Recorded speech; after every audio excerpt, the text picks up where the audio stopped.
യേശുക്രിസ്തുവിൻ്റെ പരിശുദ്ധമായ നാമം മഹത്വപ്പെടുമാറാകട്ടെ. നാം വേദപുസ്തകം പരിശോധിക്കുമ്പോൾ ദൈവഭക്തിയും ദേവാലയ ഭക്തിയും നമുക്ക് മനസ്സിലാക്കുവാനായിട്ട് സാധിക്കും. ദൈവഭക്തിയുണ്ട്, ദേവാലയ ഭക്തിയുമുണ്ട്. ദൈവത്തിൻ്റെ വചനത്തിൻ്റെ അടിസ്ഥാനത്തിൽ ഇത് നാം അല്പമൊന്ന് മനസ്സിലാക്കുന്നത് നമ്മുടെ ആത്മീയ ജീവിതത്തിന് വളരെ പ്രയോജനകരമായിരിക്കും. ക്രൈസ്തവരായ നമ്മുടെ ആത്മീയ ജീവിതത്തിന് വളരെ പ്രയോജനം ചെയ്യുന്നതായിരിക്കും ദൈവഭക്തിയും ദേവാലയ ഭക്തിയും എന്തെല്ലാമാണ് അതിലടങ്ങുന്നത്, അതിൽ തമ്മിലുള്ള വ്യത്യസ്തത എന്താണെന്ന് മനസ്സിലാക്കുന്നത്. നമുക്ക് പുറപ്പാട് പുസ്തകം എടുക്കാം. അതിൻ്റെ 33-ാം അധ്യായം 15-ാമത്തെ വാക്യം വായിക്കാം. അത് മോശയുടെ ആദ്യകാല പ്രാർത്ഥനകളിൽ പ്രധാനപ്പെട്ട ഒരു പ്രാർത്ഥനയാണ്. നമുക്കൊന്ന് വായിച്ചു കേൾക്കാം. അവനോട്, തിരുസാന്നിധ്യം എന്നോടുകൂടെ പോരുന്നില്ല എങ്കിൽ ഞങ്ങളെ ഇവിടെ നിന്ന് പുറപ്പെടുവിക്കരുതേ. തിരുസാന്നിധ്യം, ജീവനുള്ള ദൈവത്തിൻ്റെ സാന്നിധ്യം എന്നോടുകൂടെ പോരുന്നില്ല എങ്കിൽ ഞങ്ങളെ, എന്നോട് കൂടെയുള്ളവരെയും ഇപ്പോൾ ആയിരിക്കുന്ന സ്ഥലത്ത് നിന്ന് എങ്ങോട്ടേക്കും മാറുവാൻ പോലും സമ്മതിക്കരുതേ എന്ന് മോശ പ്രാർത്ഥിക്കുകയാണ്. മോശയുടെ ഹൃദയത്തിലെ ആഗ്രഹമാണത്. നമുക്ക് ശലോമോൻ്റെ ഒരു പ്രാർത്ഥന ശ്രദ്ധിക്കാം. 1 രാജാക്കന്മാരുടെ പുസ്തകം 8-ാം അധ്യായത്തിൻ്റെ 30-ാമത്തെ വാക്യം നമുക്ക് വായിക്കാം. 1 രാജാക്കന്മാർ 8-ാം അധ്യായത്തിൻ്റെ 30-ാമത്തെ വാക്യം. ഈ സ്ഥലത്ത് വെച്ച് പ്രാർത്ഥിക്കാനിരിക്കുന്ന അടിയൻ്റെയും നിന്റെ ജനമായ ഇസ്രായേലിൻ്റെയും യാചന കേൾക്കണമേ. നിന്റെ വാസസ്ഥലമായ സ്വർഗത്തിൽ കേൾക്കണമേ. ദൈവത്തിന് സ്തോത്രം. അവിടെ ശലോമോൻ പ്രാർത്ഥിക്കുകയാണ്. ദേവാലയം അതിൻ്റെ നിർമ്മിതിയെല്ലാം കഴിഞ്ഞു. അതിൻ്റെ പ്രതിഷ്ഠാ ശുശ്രൂഷ അതിൻ്റെ അവസാനം ശലോമോൻ പ്രാർത്ഥിക്കുകയാണ്, ഈ ദേവാലയം ഞങ്ങളുടെ പ്രാർത്ഥന കേൾക്കുന്ന സ്ഥലമായിരിക്കണം. അത് ശലോമോൻ്റെ പ്രാർത്ഥനയാണ്. രണ്ടും ദൈവത്തോടുള്ളതായ പ്രാർത്ഥനയാണ്. രണ്ടും ഭക്തിയുടെ അടിസ്ഥാനത്തിലുള്ളതായ പ്രാർത്ഥനയാണ്. ഒന്നാമത് നാം ചിന്തിച്ചത് മോശയുടെ പ്രാർത്ഥനയാണ്. അവിടെ മോശ പ്രാർത്ഥിക്കുന്നത്, നീ എന്നോടുകൂടെ പോരുന്നില്ല എങ്കിൽ നീ എന്നെ അയക്കരുത് എന്നാണ്.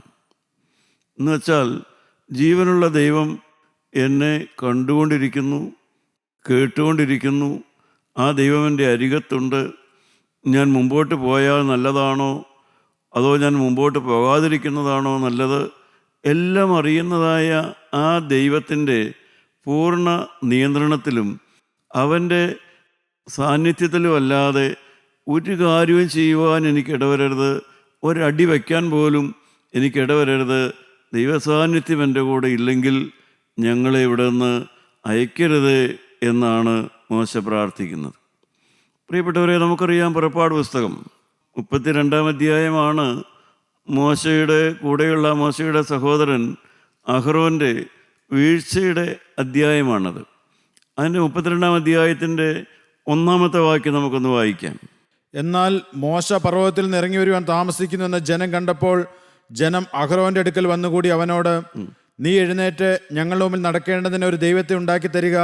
ഞങ്ങളെ മിസ്രയീം ദേശത്ത് നിന്ന് പുറപ്പെടുവിച്ചു കൊണ്ടുവന്ന പുരുഷനായി മോശയ്ക്ക് എന്ത് ഭവിച്ചു എന്ന് ഞങ്ങൾ അറിയുന്നില്ലല്ലോ എന്ന് പറഞ്ഞു. ദൈവത്തിന് സ്തോത്രം. പ്രിയപ്പെട്ടവരെ, ദൈവം കേൾക്കുകയാണ്. ജനം പറയുന്നത് ദൈവം കേൾക്കുന്നു. നിത്യനായ ദൈവം അത് കേൾക്കുന്നു. എന്താണ് ജനം പറയുന്നത്? ഞങ്ങളെ ഭരിക്കാനൊരു ദൈവമല്ല, ദൈവത്തിൻ്റെ സാന്നിധ്യം വേണമെന്നല്ല, ഞങ്ങൾക്കൊരു ദൈവത്തെ ഉണ്ടാക്കി തരിക എന്ന്, ഞങ്ങൾക്കൊരു ദൈവത്തെ ഉണ്ടാക്കി തരണമെന്ന്. പ്രിയപ്പെട്ടവരെ, അഹ്റോൻ കേൾക്കുകയാണത്, ഞങ്ങൾക്കൊരു ദൈവത്തെ ഉണ്ടാക്കി തരിക. മനുഷ്യൻ്റെ ഹൃദയത്തിലെ, അതും ഭക്തിയുള്ള ആളുകളായിരുന്നു, അവർ ദൈവത്തോട് നിലവിളിച്ചിരുന്നവരായിരുന്നു. ദൈവമേ, ഞങ്ങളെ മിസ്രയീമിൽ നിന്ന് രക്ഷിക്കണമെന്ന് കരഞ്ഞ് നിലവിളിച്ചതായ, ആ മിസ്രയീമിൽ കിടന്ന് നിലവിളിച്ചതായ അതേ ജനം തന്നെയാണ് ഇപ്പോൾ പറയുന്നത്, ഞങ്ങൾക്ക് ഒരു ദൈവത്തെ ഉണ്ടാക്കി തരിക എന്ന്. അപ്പോൾ അന്ന് നിലവിളിച്ച കാലത്ത് അവർക്കൊരു ദൈവം ഉണ്ടായിരുന്നില്ലേ? അവർ ദൈവം ഉണ്ടെന്ന് അറിഞ്ഞില്ലേ അവർ നിലവിളിച്ചത്? മിസ്രയീമിലെ കഷ്ടത ഒരു ദൈവം കാണുന്നു, ഞങ്ങളുടെ പിതാക്കന്മാരുടെ ദൈവം എന്ന് പറഞ്ഞൊരു ദൈവം ഉണ്ടെന്നറിഞ്ഞില്ലേ അവർ നിലവിളിച്ചത്? ഇപ്പോൾ അവർ പറയുന്നു, ഞങ്ങൾക്കൊരു ദൈവത്തെ ഉണ്ടാക്കി തരിക എന്ന്. പ്രിയപ്പെട്ടവരെ, മനുഷ്യ ഹൃദയം എപ്പോഴും അങ്ങനെയാണ്. നിത്യനായ ദൈവം തന്നെ അവരോട് പറയുന്നുണ്ട്, ഞാൻ നിങ്ങളുടെ കൂടെ പോരുകയില്ല എന്നല്ല. ദൈവത്തെ ഞങ്ങൾക്ക് കാണത്തക്കൊരു ദൈവം വേണം.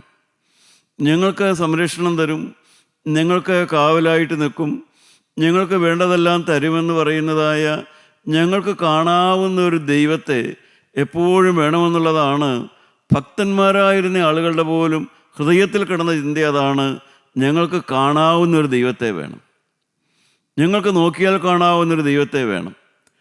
ആ ദൈവത്തെ മറിഞ്ഞ് ഞങ്ങൾക്ക് വേണമെങ്കിൽ മാറിയിരിക്കാം. ആ ദൈവം ഞങ്ങളെ കണ്ടുകൊണ്ടിരിക്കുന്നൊരു ദൈവത്തെ, കാണാവുന്നൊരു ദൈവമാണ് ഞങ്ങൾക്കുള്ളതെങ്കിൽ ആ ദൈവത്തെ കാണാതെ ഞങ്ങൾക്ക് പലതും ചെയ്യാൻ സാധിക്കും. ഞങ്ങൾക്ക് പലതും ആസൂത്രണം ചെയ്യാൻ പറ്റും. എപ്പോഴും കാണുന്നൊരു ദൈവം മാത്രമേ ഉള്ളൂ എന്നുള്ള ചിന്തയുണ്ടെങ്കിൽ മനുഷ്യൻ്റെ സ്വതവേ ഉള്ളതായ ചിന്ത അത് മാത്രമാണ്. അദൃശ്യനായ ഒരു ദൈവം, അതിലും ഭേദം കാണപ്പെടുന്നൊരു ദൈവം, ഇതാണ് മനുഷ്യൻ്റെ ചിന്ത. അത് കേട്ടതായ ദൈവം മോശയോട് പറഞ്ഞു, ഞാൻ ആ ജനത്തിൻ്റെ കൂടെ നടക്കുകയില്ല എന്ന്. ദൈവത്തെ കൊണ്ടത് പറയിപ്പിച്ചു. ജനത്തിൻ്റെ മത്സര മനോഭാവം കൊണ്ട് നിത്യനായ ദൈവം, സ്നേഹമുള്ള ദൈവം മോശയോട് പറഞ്ഞു, ഞാൻ ഈ ജനത്തിൻ്റെ കൂടെ നടക്കൂല എന്ന്. എൻ്റെ പ്രിയപ്പെട്ടവരെ, വലിയവനായ ദൈവം തന്നെ ദൈവത്തിൻ്റെ കോപം ഇളക്കുകയായിരുന്നു. ദൈവത്തെ കൊണ്ടവർ പറയിച്ചു, ഞാൻ നിൻ്റെ കൂടെ നടക്കുകയില്ല എന്ന്. ദൈവത്തിൻ്റെ ഹൃദയം എത്രമാത്രം വേദനിച്ചു കാണും. ഹോശയ്യാ പ്രവചനം 5-ാം അധ്യായത്തിൻ്റെ 15-ാമത്തെ വാക്യം വായിക്കുമ്പോൾ, ഹോശയ്യ 5:15 നാം വായിക്കുമ്പോൾ, വേദനയോടെ ദൈവം പറയുന്ന ഒരു വാക്ക് നമുക്കവിടെ പിന്നെയും കാണാം. എന്താണ് അവിടെ ദൈവം പറയുന്നത്? ഹോശയ്യ 5:15, അവർ കുറ്റമേറ്റു പറഞ്ഞ് എൻ്റെ മുഖം അന്വേഷിക്കുവോളം ഞാൻ മടങ്ങിപ്പോയി എൻ്റെ സ്ഥലത്ത് ഇരിക്കും. കഷ്ടതയിൽ അവർ എന്നെ ജാഗ്രതയോടെ അന്വേഷിക്കും. ദൈവത്തിന് സ്തോത്രം. ദൈവം പറയുകയാണ്, ഞാൻ തൽക്കാലം മടങ്ങിപ്പോവും, ഒരിക്കലും കാണുകയില്ല എന്നുള്ളതല്ല. പക്ഷേ നിങ്ങൾ കുറ്റം ഏറ്റുപറഞ്ഞ്, നിങ്ങൾക്ക് തിന്മയുണ്ട്, നിങ്ങൾക്ക് തെറ്റുണ്ട്, തെറ്റുപറ്റുന്നുണ്ട്, പക്ഷേ അത് നിങ്ങൾ സമ്മതിക്കുന്നില്ല. നിങ്ങളുടെ വാക്കുകളിൽ തെറ്റുണ്ട്, പെരുമാറ്റത്തിൽ തെറ്റുണ്ട്, നിങ്ങൾക്ക് ഭക്തന്മാരാണ്, നിങ്ങൾ ദേവാലയമുണ്ട്, പ്രാർത്ഥനയുണ്ട്, പക്ഷേ നിങ്ങളുടെ വാക്കുകളിൽ തെറ്റ് സംഭവിക്കുന്നുണ്ട്. പക്ഷേ ആ തെറ്റുകളെ നിങ്ങൾ ഗൗരവമായി കാണുന്നില്ല. നിങ്ങളുടെ പാപത്തെ ഗൗരവമായി കാണാതെയുള്ളതായ നിങ്ങളുടെ പ്രാർത്ഥനകൾ, അത് കേൾക്കുവാൻ ഞാനിവിടെ നിൽക്കില്ല. നിങ്ങൾ തെറ്റ് ഏറ്റു പറയുന്നത് വരെയും ഞാൻ ഇവിടെ നിന്ന് മാറിപ്പോകുമെന്നാണ് ദൈവം പറയുന്നത്. പ്രിയപ്പെട്ടവരെ, ദൈവസാന്നിധ്യബോധവും മോശയുടെ ആ ദൈവസാന്നിധ്യബോധവും ദേവാലയത്തോട് ബന്ധപ്പെട്ടവരുടെ ആ ദൈവം ഞങ്ങളുടെ കൂടെയൊക്കെ വേണം, പക്ഷേ ആ ദൈവം ആ ഞങ്ങളെ കാണുന്നൊരു ദൈവത്തെക്കുറിച്ചുള്ളതായ ഒരു അദൃശ്യനായ ദൈവത്തെ കണ്ടുകൊണ്ട് ജീവിക്കുന്നതായ ആ അനുഭവം ജനത്തിന് സാധിക്കുന്നില്ല ഇപ്പോഴും. കാരണം മനുഷ്യഹൃദയം ദൃശ്യമായതാണ് കാണുവാൻ ആഗ്രഹിക്കുന്നത്. പുറമേയുള്ളതായി എന്തെങ്കിലും കാണണം. ദൃശ്യമായത് കണ്ട് ഞങ്ങളെ നടത്തുന്ന ഒരു ദൈവം, ഇതാണ് ഞങ്ങളുടെ ദൈവം, ഇതാണ് ഞങ്ങളുടെ ആരാധനാമൂർത്തി, ഈ ആരാധനാമൂർത്തിയെ ഞങ്ങൾ ഇപ്രകാരമെല്ലാം എഴുന്നള്ളിച്ചുകൊണ്ട് നടക്കും, ചുവന്നുകൊണ്ട് നടക്കും, ഇങ്ങനെ ആഘോഷങ്ങൾ നടത്തും, പെരുന്നാളുകൾ നടത്തും. ഞങ്ങളുടെ ആരാധനാമൂർത്തി, ഞങ്ങൾ ബഹുമാനിക്കുന്ന ദൈവത്തിന് വേണ്ടി ഞങ്ങൾ അങ്ങനെ ഇങ്ങനെയെല്ലാം പലതും ചെയ്യും. അങ്ങനെ ആ ദൈവത്തെ ഞങ്ങൾ പ്രസാദിപ്പിക്കും. ആ മനോഭാവമാണ് മനുഷ്യഹൃദയത്തിലുള്ളത്. അദൃശ്യനായ ഒരു ദൈവത്തെ അവർക്ക് വേണമെന്നില്ല. ജനത്തിന് വേണ്ടത് ഒരു സംരക്ഷണമാണ്. ജനത്തിൽ നിന്ന് ദൈവമുഖാന്തരം അവർക്ക് വേണ്ടത് ഒരു സംരക്ഷണം വേണം. ഭക്തിയുടെ മാർഗത്തിൽ നടക്കുന്ന അനേകർക്കും ദൈവത്തെ ആവശ്യമായിരിക്കുന്നത് ഈ ലോകത്തിലെ ജീവിതത്തിൽ അവർക്ക് സംരക്ഷണം വേണം, അവർക്ക് കാവൽ വേണം, അവർക്ക് ഉയർച്ചയുണ്ടാകണം, അവർക്ക് പരീക്ഷകൾ ജയിച്ചു കിട്ടണം, അവരുടെ രോഗങ്ങൾ സൗഖ്യമായി കിട്ടണം. ഇതെല്ലാമാണ് മനുഷ്യനെ പലപ്പോഴും ദൈവത്തിങ്കിലേക്ക് തിരിക്കുന്നത്. അതിൽ തെറ്റില്ല. ദൈവത്തെ ആരാധിക്കുന്ന ജനത്തിന് ദൈവത്തിൻ്റെ കാവൽ വേണം, അവരെ ഉയർത്തുവാൻ ദൈവം വേണം, അവരെ വളർത്തുവാൻ ദൈവത്തോട് പ്രാർത്ഥിക്കണം. ആ ആഗ്രഹങ്ങളൊന്നും തെറ്റായ ആഗ്രഹങ്ങളല്ല. പക്ഷേ അവിടെയെല്ലാം മോശയ്ക്കുള്ളതുപോലെ ഉള്ളതായ ഒരു ദാഹമില്ല. അവിടെ ദൈവത്തെ എൻ്റെ കൂടെ ദൈവം വേണമെന്നുള്ള ദാഹമില്ല. എൻ്റെ കാര്യങ്ങളും ആഗ്രഹങ്ങളും എല്ലാം നടത്തി തരാനായിട്ട് ഒരു ദൈവം വേണമെന്നുള്ളതാണ് അവിടെ നാം കാണുന്നതായ ആഗ്രഹം. ദൈവത്തിന് സ്തോത്രം. ദൈവത്തിൻ്റെ സാന്നിധ്യബോധം. മോശയെ സംബന്ധിച്ച് മോശയ്ക്ക് ഊണിലും ഉറക്കത്തിലും ദൈവം വേണം. ദൈവസാന്നിധ്യത്തിന് വേണ്ടി മോശ സമാഗമന കൂടാരത്തിൽ പോയിരിക്കും. അവിടെയും ദൈവത്തിൻ്റെ സാന്നിധ്യം മോശയ്ക്ക് അനുഭവിക്കാം. സ്വന്തം വീട്ടിൽ അദ്ദേഹത്തിന് കുടുംബമുണ്ട്, ഭാര്യയുണ്ട്, മക്കളുണ്ട്. ആ വീട്ടിലും ദൈവസാന്നിധ്യം അനുഭവിച്ചുകൊണ്ട് മോശ ജീവിക്കുന്നു. അങ്ങനെയുള്ളതായ ഒരു ദൈവത്തെയാണ് മോശയുടെ ഹൃദയത്തിൽ, ആ സങ്കല്പത്തിലുള്ളത്. മോശയ്ക്കത് വിശ്വാസ്യവുമാണ്. അദൃശ്യനായ ദൈവത്തെ കണ്ടതുപോലെ ഉറച്ചു നിൽക്കുന്നവനാണ് മോശ. ദൈവത്തിന് സ്തോത്രം. പ്രിയപ്പെട്ടവരെ, നാം വേദപുസ്തകം പരിശോധിച്ചാൽ നാം ദൈവം എന്ന് വിളിക്കുന്ന ആ പിതാവായ ദൈവം നമ്മളെപ്പോലെ, മനുഷ്യനെപ്പോലെ ശരീരമുള്ളവനല്ല. എന്നാൽ മനുഷ്യരായ നമ്മളെപ്പോലെ തന്നെ കാണുവാനുള്ള കാഴ്ചയും കേൾവി ശക്തിയും ചിന്താശക്തിയും നല്ല ബോധവും ഹൃദയവും, എന്നുവെച്ചാൽ വേദനിക്കുന്നതായ മനുഷ്യഹൃദയത്തിന് വേദനിക്കാൻ പറ്റും. ദൈവത്തിനും വേദനയുണ്ട്. മനുഷ്യഹൃദയത്തിൽ സന്തോഷമുള്ളതുപോലെ ദൈവത്തിനും സന്തോഷമുണ്ട്. ഇങ്ങനെയുള്ളതായ ഒരു ദൈവത്തെയാണ് നാം പിതാവായ ദൈവമെന്ന് വേദപുസ്തകം നമുക്ക് കാണിച്ചു തരുന്നത്. ദൃശ്യമായ ശരീരമില്ല, മനുഷ്യരായ നമ്മളെപ്പോലെ ശരീരമില്ല. പക്ഷേ മറിച്ച് മനുഷ്യരായ നമുക്കുള്ളതുപോലെയുള്ളതായ ആ വ്യക്തിത്വത്തിൻ്റെ ബാക്കി എല്ലാ ഭാഗങ്ങളുമുണ്ട്. ദൈവത്തിന് സ്തോത്രം. അതുകൊണ്ടാണ് നാം നമ്മുടെ ശരീരം കൊണ്ട് എടുത്തു ചാടിയാലോ തുള്ളിച്ചാടിയാലോ നമ്മുടെ ശരീരം ഇളകി എന്തെല്ലാം കാണിച്ചാലോ ഒന്നും നമുക്ക് ദൈവത്തെ പ്രസാദിപ്പിക്കുവാൻ കഴിയില്ല. ദൈവത്തെ പ്രസാദിപ്പിക്കുവാൻ നമ്മുടെ ശരീരത്തിൻ്റെ ഇളക്കം കൊണ്ട് കഴിയില്ല. നമ്മൾ കാട്ടിക്കൂട്ടുന്നതായ ബാഹ്യമായ യാതൊന്നുകൊണ്ടും ദൈവത്തെ പ്രസാദിപ്പിക്കുവാനായിട്ട് കഴിയുകയില്ല. മറിച്ച് ദൈവം നമ്മളോട് ആവശ്യപ്പെടുന്ന എന്താണ്? നിങ്ങളുടെ ബോധങ്ങളും വിചാരങ്ങളും ഹൃദയങ്ങളും മുകളിൽ പിതാവായ ദൈവത്തിൻ്റെ വലത്ത് ഭാഗത്ത് വിശുകാതം വരാനിരിക്കുന്ന ഉയരങ്ങളിലായിരിക്കണം. അഥവാ നമ്മുടെ ബോധങ്ങൾ ദൈവത്താൽ നിയന്ത്രിക്കപ്പെടണം. നമ്മുടെ വിചാരങ്ങൾ ദൈവത്താൽ നിയന്ത്രിക്കപ്പെടണം. നമ്മുടെ ബോധങ്ങളും വിചാരങ്ങളും ആഗ്രഹങ്ങളും എല്ലാം മുകളിൽ പിതാവായ ദൈവത്തിൻ്റെ വലത്ത് ഭാഗത്തിരിക്കുന്ന ആ കർത്താവായ യേശു ക്രിസ്തുവിലായിരിക്കണം നമ്മുടെ ബോധങ്ങളും വിചാരങ്ങളുമെല്ലാം. അല്ലാതെ നാം ശരീരം കൊണ്ടൊരു ദേവാലയത്തിലായിരിക്കും, നാം ആ ദേവാലയത്തിലെ ചടങ്ങുകളിലായിരിക്കും, അല്ലെങ്കിൽ ഒരു പ്രാർത്ഥനാ ഹോളിലായിരിക്കും. ആ പ്രാർത്ഥനാ ഹോളിൽ നമ്മൾ ചിലപ്പോൾ പാട്ട് പാടുകയായിരിക്കും, പ്രസംഗിക്കുകയായിരിക്കും, നാം അവിടെ വേണ്ട ക്രമീകരണങ്ങൾ ചെയ്യുകയായിരിക്കും. പക്ഷേ നമ്മുടെ ഹൃദയം ദൈവത്തെങ്കിലായിരിക്കില്ല. ഹൃദയം കൊണ്ട് നാം ദൈവത്തെ വിളിക്കുന്നുണ്ടാവില്ല. ഹൃദയം കൊണ്ട് നാം ദൈവത്തോട് ബന്ധത്തിലായിരിക്കില്ല. നമ്മുടെ ശരീരം മാത്രമെല്ലാം ചെയ്തുകൊണ്ടിരിക്കും. അപ്രകാരമുള്ളതായ ഒരു ഭക്തിയാണ് പലപ്പോഴും ഈ ലോകത്തിലെ ദേവാലയ ഭക്തിയായി നമ്മുടെ ഹൃദയത്തിലുള്ളത്. എന്നാൽ ദൈവം നമ്മളെ വിളിച്ചത് ഒരു വിശ്വാസ ജീവിതത്തിന് വേണ്ടിയാണ്.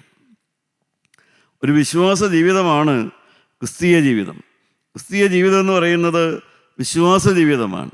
എന്നുവെച്ചാൽ 2000 കൊല്ലം മുമ്പ് കാൽവരിയിൽ മരിച്ച് എനിക്ക് വേണ്ടി നിങ്ങൾക്ക് വേണ്ടി മരിച്ചു ഉയർത്തെഴുന്നേറ്റ ആ കർത്താവായ യേശു ക്രിസ്തുവിൻ്റെ ആ ക്രൂശ് മരണത്തിലുള്ളതായ ആ വിശ്വാസം, ആ യേശു ഉയർത്തെഴുന്നേറ്റ് ഇന്ന് ജീവിക്കുന്നു എന്നുള്ളതായ ആ വിശ്വാസം, ആ ദൈവത്തിൻ്റെ സാന്നിധ്യം, അവൻ എന്നെ കാണുന്നു, അവൻ എന്നെ അറിയുന്നു, അവൻ എൻ്റെ വേദന മനസ്സിലാക്കുന്നു, അവൻ എൻ്റെ എളിയ നൊമ്പരങ്ങൾ അറിയുന്നു, ഞാൻ കടന്നു പോകുന്ന യാതനകളും വേദനകളും അവൻ അറിയുന്നു, എൻ്റെ കുടുംബ സാഹചര്യങ്ങൾ അവൻ അറിയുന്നു, എനിക്ക് നേരിടുന്ന അപമാനങ്ങൾ അവൻ അറിയുന്നു, പരിഹാസങ്ങൾ അവൻ അറിയുന്നു, എൻ്റെ ഹൃദയ നൊമ്പരങ്ങൾ അവൻ അറിയുന്നു, പുറത്തു പറയാനാവാത്തതായ എൻ്റെ അനേകം വേദനകൾ തിങ്ങിയതായ ഈ ഹൃദയത്തെ മുഴുവനും അറിയുന്നതായി ദൈവം മാത്രമേ ഉള്ളൂ. ആ ദൈവ സാന്നിധ്യം. ദൈവത്തിന് സ്തോത്രം. പ്രിയപ്പെട്ടവരെ, ഇന്നും എത്രയോ പേര് അദൃശ്യനായ ദൈവത്തെ, ആ ക്രിസ്തുവിനെ, ഉയർത്തെഴുന്നേറ്റ് ജീവിക്കുന്ന ക്രിസ്തുവിനെ ഹൃദയത്തിൽ ദൈവമായി അംഗീകരിച്ച്, ഹൃദയം കൊണ്ട് ദൈവമായി സ്വീകരിച്ച് ആ ദൈവത്തോട് വാക്ക് പറയുന്ന എത്രയോ പേരുണ്ട്. ഇനിമേൽ പാപം ചെയ്യുകയില്ല എന്ന് ക്രിസ്തുവിനോട് വാക്ക് പറഞ്ഞ് ജീവിക്കുന്ന എത്രയോ ക്രൈസ്തവരെ നമുക്ക് കാണാം. എത്രയോ യുവതി യുവാക്കന്മാരെ നമുക്ക് കാണാം. ക്രിസ്തുവിനോടാണ് അവർ വാക്ക് പറഞ്ഞത്. ആ ക്രിസ്തു എവിടെയെന്ന് ചോദിച്ചാൽ അവർക്ക് കാണിച്ചു തരാവുന്ന ഒരു ക്രിസ്തു ഇല്ല. എന്നാൽ അവർക്ക് ആ ബോധമുണ്ട്, അവരുടെ ഉള്ളിൽ ആ ബോധമുണ്ട്. ക്രിസ്തു ഞങ്ങളുടെ അകത്തുണ്ട്. ആ ക്രിസ്തുവിനോട് ഞങ്ങൾ സമർപ്പണം പറഞ്ഞവരാണ്. ദൈവത്തിന് സ്തോത്രം. എത്രയോ പേര് ഉത്കൃഷ്ട മനസ്സരായി ജീവിക്കുന്നു. ശ്രേഷ്ഠമായ ചിന്തകളും ശ്രേഷ്ഠമായ വ്യക്തിത്വത്തോടുകൂടെ എത്രയോ നല്ല ആളുകൾ ജീവിക്കുന്നു. അവരെല്ലാം ആ വിശ്വാസത്താൽ കാണുന്ന കർത്താവിനെ, ആ ജീവനുള്ള ദൈവം തിരുസാന്നിധ്യത്തെ ആഗ്രഹിച്ചുകൊണ്ടാണ് അവർ ജീവിക്കുന്നത്. ദേവാലയത്തോടുള്ള ഭക്തി. നമുക്ക് വീണ്ടും രാജാക്കന്മാരുടെ പുസ്തകത്തിലേക്ക് വരാം. 1 രാജാക്കന്മാരുടെ പുസ്തകം 8-ാം അധ്യായം അതിൻ്റെ 29-ാമത്തെ വാക്യം നമുക്ക് വായിച്ചു നോക്കാം. ശലോമോൻ ദേവാലയം പണി കഴിഞ്ഞ് ദൈവത്തോട് പ്രാർത്ഥിക്കുകയാണ്. എന്താണ് ശലോമോന്റെ പ്രാർത്ഥന? അടിയൻ ഈ സ്ഥലത്ത് വെച്ച് കഴിക്കുന്ന പ്രാർത്ഥന കേൾക്കേണ്ടതിന് നിന്റെ നാമം ഉണ്ടായിരിക്കുമെന്ന് നീ അരുളി ചെയ്ത സ്ഥലമായ ഈ ആലയത്തിലേക്ക് രാവും പകലും തൃക്കൺ പാർത്തരുളണമേ. ദൈവത്തിന് സ്തോത്രം. അവിടെ ശലോമോൻ പ്രാർത്ഥിക്കുകയാണ്, ദൈവമേ, ഞാൻ നിന്നോട് പ്രാർത്ഥിക്കുന്ന പ്രാർത്ഥന കേൾക്കേണ്ടതിന് ഈ ദേവാലയത്തിലേക്ക് നിന്റെ തൃക്കൺ പാർത്തിരിക്കണം. ഈ ദേവാലയത്തിൽ ദൈവം ഉണ്ടായിരിക്കണം. പ്രാർത്ഥന കേൾക്കുന്ന ഒരു ദൈവം ആ ദേവാലയത്തിലുണ്ടായിരിക്കണം. അത്രയേ ഉള്ളൂ ശലോമോൻ്റെ പ്രാർത്ഥന. തുടർന്ന് ശലോമോൻ പല ആവശ്യങ്ങൾക്ക് വേണ്ടിയുള്ളതായ പ്രാർത്ഥനകൾ പ്രാർത്ഥിക്കുന്നതായി നമുക്ക് കാണാം. ആ ദേവാലയത്തിൽ വന്ന് 2 പേർ പ്രാർത്ഥിക്കുമ്പോൾ ആരാണ് ശരി, ആരാണ് തെറ്റ്? ശത്രുത്വമുള്ള 2 പേർ വന്ന് പ്രാർത്ഥിക്കുമ്പോൾ ആരാണ് ശരി, ആരാണ് തെറ്റ് എന്ന് അത് മനസ്സിലാക്കി തരണം. രണ്ടാമത് ശലോമോൻ പ്രാർത്ഥിക്കുന്നുണ്ട്, പാപം മൂലം മഴ പെയ്യാതിരിക്കുക, കൃഷിനാശം സംഭവിക്കുക. അപ്പോഴെല്ലാം ആ ദേവാലയത്തിൽ വന്ന് പ്രാർത്ഥിച്ചാൽ മഴ പെയ്യണം, കൃഷിനാശമില്ലാതെ ആക്കണം. അതുപോലെ തന്നെ വീണ്ടും കൃഷിയുടെ കാര്യമെല്ലാം പ്രാർത്ഥിക്കുന്നുണ്ട്. അവിടെ ഞങ്ങൾക്ക് വെട്ടുക്കിളി വരരുത്, അതുപോലെ ഞങ്ങളുടെ വിളവ് നശിപ്പിക്കുന്നതായ പലതും ഉണ്ടാകാം, അതിൽ നിന്നെല്ലാം ഞങ്ങൾക്ക് മോചനം തരണം എന്നെല്ലാം ശലോമോൻ പ്രാർത്ഥിക്കുന്നുണ്ട്. പിന്നെ ശലോമോൻ പ്രാർത്ഥിക്കുന്നുണ്ട്, ഞങ്ങൾ യുദ്ധത്തിന് പോകുമ്പോൾ, ഈ ദേവാലയത്തിൽ വന്ന് പ്രാർത്ഥിച്ചിട്ട് ഞങ്ങൾ യുദ്ധത്തിന് പോകുമ്പോൾ ആ യുദ്ധത്തിൽ ഞങ്ങൾക്ക് ജയം തരണം. ദൈവമക്കളെ, എല്ലാം നാം കാണുന്നു. ആവശ്യഭാരങ്ങളാണ് ആ ദേവാലയ ഭക്തനെ ദേവാലയത്തിലേക്ക് കൊണ്ടുവരുന്നത്. ആവശ്യഭാരങ്ങളാണ് അവരെ ദേവാലയത്തിലേക്ക് കൊണ്ടുവരുന്നത്. ജീവനുള്ള ദൈവത്തിന് വേണ്ടിയുള്ളതായ ഒരു ദാഹമല്ല അവരെ ദേവാലയത്തിലേക്ക് കൊണ്ടുവരുന്നത്, മറിച്ച് ആവശ്യഭാരങ്ങളാണ് അവരെ ദേവാലയത്തിലേക്ക് കൊണ്ടുവരുന്നത്. ഇന്നും നാം ചിന്തിച്ചാൽ അറിയാം, അനേകരും ദേവാലയത്തിലേക്ക് അടുക്കുന്നത്, ദേവാലയത്തിലേക്ക് വരുന്നത് ആവശ്യങ്ങൾക്ക് വേണ്ടിയിട്ടാണ്. ഓരോരോ ആവശ്യങ്ങൾ സാധിച്ചു കിട്ടണം. പ്രാർത്ഥനാ ഹാളിലേക്ക് വരുന്നവരും ആവശ്യങ്ങൾക്ക് വേണ്ടിയാണ് വരുന്നത്. ഇനി ആവശ്യങ്ങൾ നടത്തി കിട്ടണം. പ്രിയപ്പെട്ടവരെ, മോശ പ്രാർത്ഥിച്ച പ്രാർത്ഥനയും ഈ ആവശ്യബോധത്തോടെ വരുന്ന, ഈ ലോകത്തിലെ ആവശ്യങ്ങൾക്ക് വേണ്ടി വരുന്ന ആ മനുഷ്യരും, അവർ നല്ല മനുഷ്യരാണ്, അവർ ഭക്തന്മാരാണ്. പക്ഷേ അവരുടെ ഭക്തി എപ്പോഴും ഒരു ദേവാലയ ഭക്തി, അല്ലെങ്കിൽ ഒരു പ്രാർത്ഥനാ ഹാളിനോടുള്ളതായ ഒരു പ്രത്യേക അഭിനിവേശം, അല്ലെങ്കിൽ ദൃശ്യമായി ആരോടെങ്കിലുമുള്ളതായ ഒരു സ്നേഹമൊക്കെയാണ് അവരെ ഭക്തിയുടെ രംഗത്ത് പിടിച്ചു നിർത്തുന്നത്. എന്നാൽ മോശ അങ്ങനെയല്ല. മോശയ്ക്ക് അവൻ്റെ ഭവനത്തിലും അവൻ്റെ വീട്ടിലെ കാര്യങ്ങളെല്ലാം ചെയ്യാം, അവൻ ജോലി കാര്യങ്ങൾ ചെയ്യാം, പക്ഷേ അതേസമയം തിരുസാന്നിധ്യം കൂടെ വേണം. ജീവനുള്ള ദൈവം, എന്നെ പരിശോധിക്കുന്ന ദൈവം എൻ്റെ കൂടെ വേണം. എന്നെ കാണുന്ന ദൈവം എൻ്റെ അരികത്ത് വേണം. ഞാൻ പറയുന്നതെല്ലാം കേൾക്കുന്ന ദൈവം എൻ്റെ അരികത്ത് വേണം. അപ്രകാരമുള്ളതായ ഒരു ഭക്തി ജീവിതം ഇന്ന് എത്ര പേർക്കുണ്ട്? ക്രിസ്ത്യാനികളിൽ എത്ര പേർക്കുണ്ട്? എത്ര ക്രൈസ്തവരെ അത് പഠിപ്പിക്കുന്നുണ്ട്? അങ്ങനെയുള്ള ദാഹമുള്ളതായ ഒരു ആത്മീയം ഇന്ന് എവിടെയാണുള്ളത്? ഇത്രയേറെ ദാഹം. ദാവീദിൻ്റെ ദാഹം നിങ്ങൾ കേട്ടിട്ടുണ്ടല്ലോ. ദൈവമേ, നീ എന്നെ പരിശോധിക്കണം, എൻ്റെ അന്തരംഗം നീ പരിശോധിച്ചറിയണം. പ്രിയപ്പെട്ടവർ, അതാണ് യഥാർത്ഥ ഭക്തി എന്ന് പറയുന്നത്. ദൈവഭക്തി എന്ന് പറയുന്നതും ഒരു ദേവാലയ ഭക്തി, അല്ലെങ്കിൽ ഒരു പ്രാർത്ഥനാ ഹാളിൽ വന്നിരുന്ന് പ്രാർത്ഥിക്കുന്നതിൻ്റെ ഒരു ഭക്തി എന്നെല്ലാം നാം പറയുമ്പോൾ അല്പ വ്യത്യാസമുണ്ട്. അവിടെയൊക്കെ എല്ലാം ശരിയാ, പുറമേയൊക്കെ ശരിയാ, പക്ഷേ ദാഹത്തിൽ വ്യത്യാസമുണ്ട്. എന്തിനു വേണ്ടിയുള്ള ദാഹമാണ്? എന്തിനു വേണ്ടിയുള്ള ദാഹമാണ്? മോശയുടെ ദാഹം മോശയുടെ ഒരു ആവശ്യത്തിന് വേണ്ടിയുള്ള ദാഹമല്ല. മോശയുടെ ദാഹം, ദൈവം എപ്പോഴും എൻ്റെ അടുത്ത് വേണം, ഞാൻ പൂർണ്ണമായും ദൈവത്തിൻ്റെ നിയന്ത്രണത്തിലായിരിക്കണം. എൻ്റെ ബോധവും എൻ്റെ ചിന്തകളും എൻ്റെ ആഗ്രഹങ്ങളും എൻ്റെ സകല കാര്യങ്ങളും ദൈവത്തിൻ്റെ ആഗ്രഹപ്രകാരം തന്നെ നടക്കണം. എന്നാൽ ആവശ്യങ്ങൾക്ക് വേണ്ടി പ്രാർത്ഥിക്കുമ്പോൾ അത്രയുമുള്ളതായ ദാഹമില്ല. നമുക്ക് ചിന്തിച്ചാൽ അറിയാം, നിൻ്റെ സാന്നിധ്യം എൻ്റെ കൂടെ പോരുന്നില്ല എങ്കിൽ എന്നെ അയക്കരുതേ എന്ന് പ്രാർത്ഥിച്ച ആ മോശ മരിച്ചു കഴിഞ്ഞും 2 പ്രാവശ്യം സജീവമായി ഈ ഭൂമിയിൽ ആത്മീയ കാര്യങ്ങളിൽ ഇടപെടുന്നത് നമുക്ക് കാണാം. താബോർ മലയിൽ, നമ്മുടെ കർത്താവായ യേശുവിൻ്റെ മറുരൂപമലയിൽ മോശ അവിടെ ഇറങ്ങി വരുന്നുണ്ട്.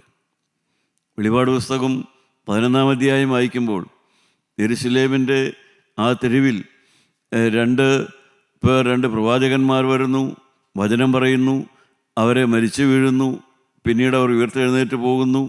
ഇതെല്ലാം വെളിപാട് പുസ്തകം 11-ാം അധ്യായത്തിൽ പറയുന്നുണ്ട്. അതിലൊരാൾ മോശയാണെന്ന് പറയപ്പെടുന്നു. അഥവാ അതുപോലെ ദാഹമുണ്ടെങ്കിൽ മാത്രമേ മരണശേഷമുള്ളതായ ഒരു ജീവിതത്തിന് വേണ്ടി നമുക്ക് പ്രതീക്ഷ വയ്ക്കാൻ പറ്റുകയുള്ളൂ. ഒരു ആവശ്യബോധത്തിന് വേണ്ടിയുള്ളതായ ഒരു ദൈവഭക്തി, ആ ആവശ്യങ്ങൾ സാധിച്ചു കിട്ടുന്നതിലുള്ളതായ ഒരു നന്ദിയോടുകൂടിയുള്ളതായ ഒരു ദൈവ സാന്നിധ്യബോധം, അതൊന്നും നമ്മുടെ നിത്യജീവൻ ഉറപ്പാക്കി തരുന്നില്ല.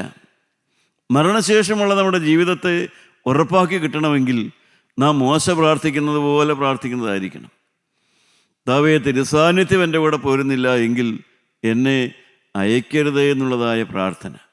42-ാം സങ്കീർത്തനം 1-2 വാക്യം നമുക്ക് വായിച്ച് നോക്കാം. 42-ാം സങ്കീർത്തനം കോരഹ് പുത്രന്മാരുടെ സങ്കീർത്തനമാണ്. നമുക്ക് വായിച്ച് കേൾക്കാം. മാൻ നീർത്തോടുകളിലേക്ക് ചെല്ലുവാൻ കാംക്ഷിക്കുന്നത് പോലെ ദൈവമേ, എൻ്റെ ആത്മാവ് നിന്നോട് ചേരുവാൻ കാംക്ഷിക്കുന്നു. എൻ്റെ ആത്മാവ് ദൈവത്തിനായി, ജീവനുള്ള ദൈവത്തിനായി തന്നെ ദാഹിക്കുന്നു. ദൈവത്തിന് സ്തോത്രം. മാൻ നീർത്തോടുകളിലേക്ക് ചെല്ലുവാൻ കാംക്ഷിക്കുന്ന പോലെ. എന്തിനാണ് മാൻ നീർത്തോടുകളിലേക്ക് ചെല്ലുവാൻ കാംക്ഷിക്കുന്നത്? മാൻ എന്തിനാണ് വെള്ളത്തിൻ്റെ അരികത്തിലേക്ക് ഓടുന്നത്? അവൻ്റെ ഉള്ളിലെ ദാഹമാണ് അതിനെ നയിക്കുന്നത്. അതിന് ഓടാതിരിക്കാൻ കഴിയില്ല. അതിൻ്റെ ഉള്ളിലെ ദാഹമാണ് മാനിനെ നീർത്തോടുകളുടെ അരികിലേക്ക് അയക്കുന്നത്. അപ്രകാരമുള്ളതായ ഒരു ദാഹമുള്ള ആത്മീയം, ആ ദാഹമുള്ള ആത്മീയം അതെപ്പോഴാണ് ലഭിക്കുക? അത് നമുക്ക് ലഭിക്കുന്നത് യഥാർത്ഥമായൊരു വീണ്ടും ജനന അനുഭവം. കർത്താവായ യേശുവിൻ്റെ ആത്മാവ് ഒരുവൻ്റെ ഉള്ളിൽ വന്ന് അവൻ ആ വീണ്ടും ജനന അനുഭവം അനുഭവിച്ച് കഴിയുമ്പോൾ മാത്രമേ ആ ദാഹമുള്ള ആത്മീയം ഉണ്ടാവുകയുള്ളൂ. ദാഹം, ദൈവവചനം വായിക്കാനുള്ള ദാഹം, ദൈവവചനം കേൾക്കുവാനുള്ള ദാഹം, മാത്രമല്ല ജീവനുള്ള ദൈവത്തിൽ നിന്ന് കിട്ടുന്നതായ സ്നേഹം, ആ മറ്റുള്ളവരെ സ്നേഹിക്കാനുള്ള ദാഹം. കൂടെ ജീവിക്കുന്ന ഭാര്യയെ സ്നേഹിക്കണം, ഭർത്താവിനെ സ്നേഹിക്കണം, കഴിവ് കുറഞ്ഞവരെ സ്നേഹിക്കണം, അറിവില്ലാത്തവരെ സ്നേഹിക്കണം, കുറ്റം പറയുന്നവരെ സ്നേഹിക്കണം, അപമാനിക്കുന്നവരെ സ്നേഹിക്കണം. ആ സ്നേഹിക്കണമെന്നുള്ളതായ ആ ദാഹം അത് മോശയ്ക്കുണ്ടായിരുന്നു ആ ദാഹം. അതുകൊണ്ടാണ് ഇസ്രായേൽ മക്കൾ അവർ തെറ്റ് ചെയ്തിട്ടാണ് ദൈവം അവരെ വിട്ടു പോകുന്നതെങ്കിലും മോശ പ്രാർത്ഥിക്കുന്നുണ്ട്, ദൈവമേ, നീ എൻ്റെ കൂടെ പോരുന്നില്ല എങ്കിൽ, ആ ജനത്തോട് നീ ക്ഷമിക്കുന്നില്ല എങ്കിൽ എൻ്റെ പേര് നിൻ്റെ പുസ്തകത്തിൽ നിന്ന് മായ്ച്ചു കളഞ്ഞേക്കാനെല്ലാമാണ് മോശ പ്രാർത്ഥിക്കുന്നത്. കാരണം ആ പാപം ചെയ്ത സഹോദരങ്ങളോടുള്ളതായ ആ സ്നേഹം. പ്രിയപ്പെട്ടവരെ, ദാഹമുള്ള ആത്മീയത്തിൽ മാത്രമേ ദാഹത്തോടുകൂടിയുള്ളതായ ദൈവവചന കേൾവിയും സ്നേഹവും സ്നേഹാചരങ്ങളും നമുക്ക് മറ്റുള്ളവരോടും ക്രിസ്തുവിനെ പറയാനുള്ള ദാഹം കിട്ടുകയുള്ളൂ. നിങ്ങളൊന്ന് ആലോചിച്ച് നോക്കുക. പാഷൻ ഓഫ് ക്രൈസ്റ്റ്, നമുക്കറിയാം, അങ്ങനെ ഒരു സിനിമ പോലുമുണ്ട്, പാഷൻ ഓഫ് ക്രൈസ്റ്റ്. ക്രിസ്തുവിന് എന്നോടുള്ള സ്നേഹമാണ് ക്രിസ്തു കാൽവരി ക്രൂശിൽ മരിക്കാൻ കാരണം. കർത്താവായ യേശുവിന് എന്നോടുള്ളതായ ആ അതിവാത്സല്യം കൊണ്ടാണ് ക്രിസ്തു കാൽവരി ക്രൂശിൽ മരിച്ചത്. ദൈവത്തിന് സ്തോത്രം. ആ വാത്സല്യമാണ് ഇന്ന് എൻ്റെ ഹൃദയത്തെയും ഈ രംഗത്ത് പിടിച്ചു നിർത്തുന്നത്.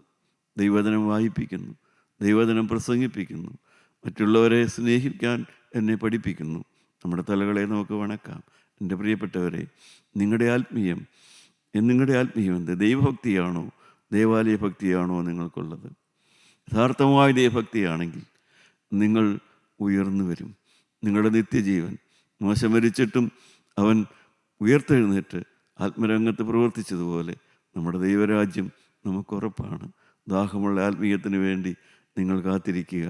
ദാഹമുള്ള ആത്മീയത്തിന് വേണ്ടി നിങ്ങൾ കൊതിയോടെ പ്രാർത്ഥിക്കുക. കരുണയുള്ള കർത്താവേ, ഒരു ദാഹമുള്ള ആത്മീയം മാൻനീർത്തോടുകളിലേക്ക് ചെല്ലുവാൻ കാംക്ഷിക്കുന്നത് പോലെ ദൈവം എപ്പോഴും എൻ്റെ കൂടെ വേണം, എന്നെ കണ്ടുകൊണ്ടിരിക്കണം, ദൈവം എന്നെ കേട്ടുകൊണ്ടിരിക്കണം. ദൈവത്തെ മറിച്ച് എനിക്കൊന്നും ചെയ്യാൻ കഴിയില്ല. ആ ബോധത്തോടുകൂടെ ജീവിക്കാൻ ഞാൻ ആഗ്രഹിക്കുന്നു. കർത്താവെ, അടിയൻ്റെ ഈ സമർപ്പണം നീ ഏറ്റുവാങ്ങി എന്നെ യഥാർത്ഥമായി കഴുകി വെടിപ്പാക്കണമെന്ന് യേശു മൂലം പ്രാർത്ഥിക്കുന്നു. കൃപയോടെ കേട്ടുത്തരം തരുമാറാകണമേ. ആമീൻ.